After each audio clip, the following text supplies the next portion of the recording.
The best goalkeeper trophy is awarded to player number 16 from Nigeria.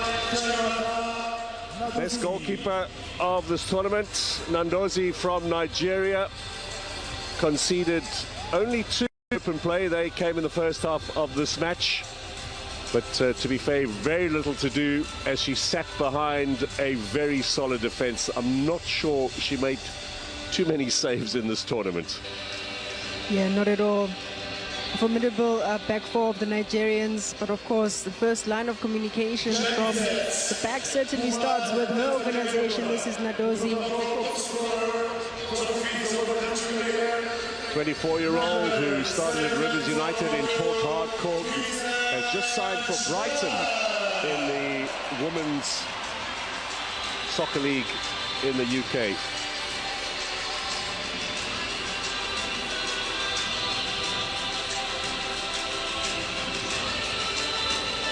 Golden boots for her 5 goals will go to Gislan Shebak. She had 4 coming into this tournament. Very difficult for her to raise a smile, but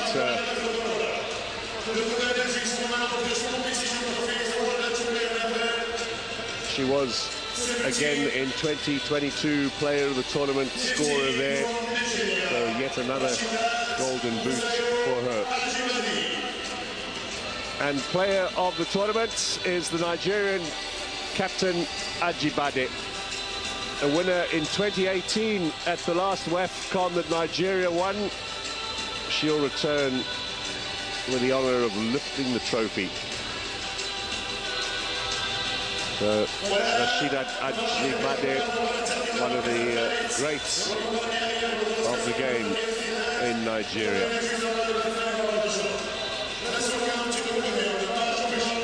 Alongside her federation president as well. So now to the bronze medals and to Ghana, who won the 3rd place playoff last night. You got to watch that from the stands. Certainly deserved that victory against South Africa. Side who started with a defeat against Banyana in their opening group game, but certainly Ghana improved. Vital win over Tanzania in their last group match to book their way through, and then really tough progress at the expense of Algeria, and another penalty shootout denying them a place in the final as Morocco edged them in the semi. So Ghana well deserved of their bronze medals. Tonight's refereeing team also picking up their medals along with the VAR component. Excellent support these days, and once again an all-ladies team in charge of the final today. Both the officials on the pitch, that includes the 4th official, plus all 3 of them in the VAR tent, which hasn't always been the case throughout this tournament. So much progress as well as far as officiating is concerned on the African continent. You've been pretty impressed with the referees in this tournament? Yep, no, absolutely. I think the innovations as well around to support the referees, their training programs very intense coming into this sort of competition, especially WAFCON. I think they continue to just keep raising the bar really high. So here come Ghana. Maybe a word from you, Amanda, about Ghana. The little surprise that they got this far. Is this a revival perhaps for the Black Queens? A revival, certainly indeed, and I think the coach also just being appointed in January, coming in to take over a very young team, trying to find the balance with the young exuberance, but also the experience of the likes of Portia, the team captain. The dark horses of the competition, I don't think that anybody gave them a chance to be where they are, but certainly applied themselves. They introduced us to some very, very fresh talent.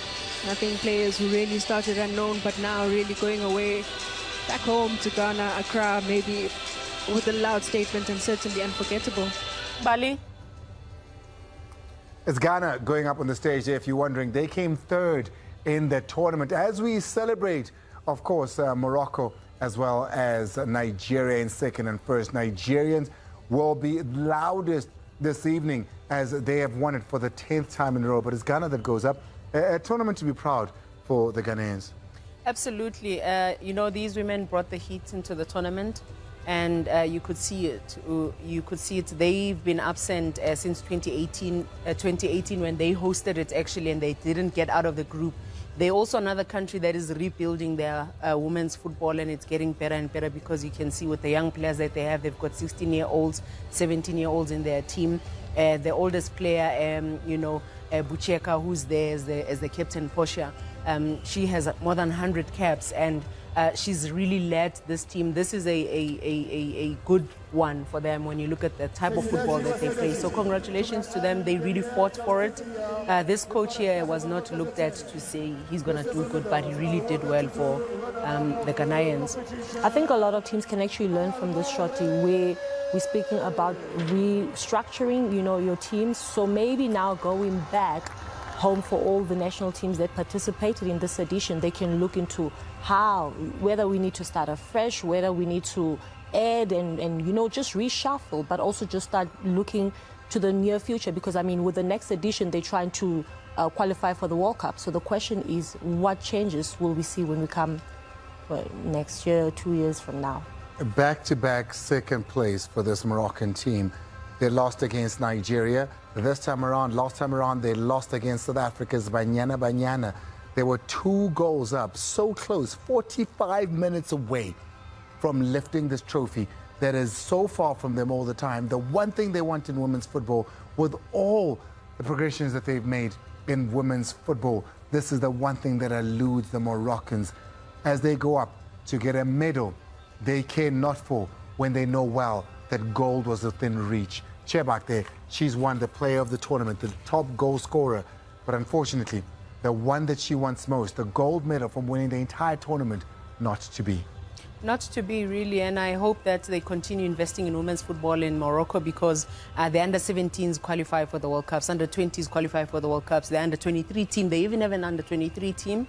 There's a senior team that is there. They played 9 friendly matches coming into the WAFCON, and the next WAFCON is in 8 months' time, Andile. So the qualifiers start in a month's time. So it's going to be important for this team to look at themselves and say, where did we do better, where did we go wrong, and how can we become even better? Because they brought a world champion coach to say maybe he can help them, but there's so much that you need to look at and say some of it is the trajectory corner is, lack of a better word, but it's too quick also, because in the past 5 years they've done so much, they've achieved so much. So if they would have won the WAFCON, it would have simply said to the other countries, so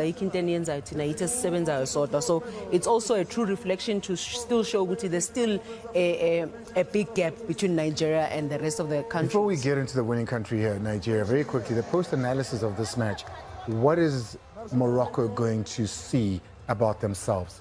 The consistency in them conceding goals easily, the lack of concentration, maybe also fatigue kicking in, you know, like I mentioned, how they ran through the tournament. So also important for the coach is to see how do I plan on, in a tournament like this, of this nature as well, how do I rest my players? How do I prepare them and also focus? But also, I just want to mention, Andile, champions are not built overnight.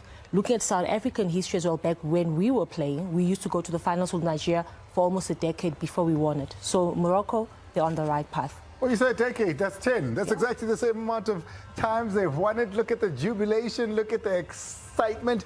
It is a brilliant vibe in Morocco, in Rabat, as Nigerians go up to receive their gold medals. It's a medal that has been missing from their necks for a very long time, one they've wanted back for a very long time. The pride of Nigeria stands up all the way from Uluehi Tuchuku down to Chioma Okafo, Deborah Jibiona Abion, Rashidat Busako Ajibade, Rashidat.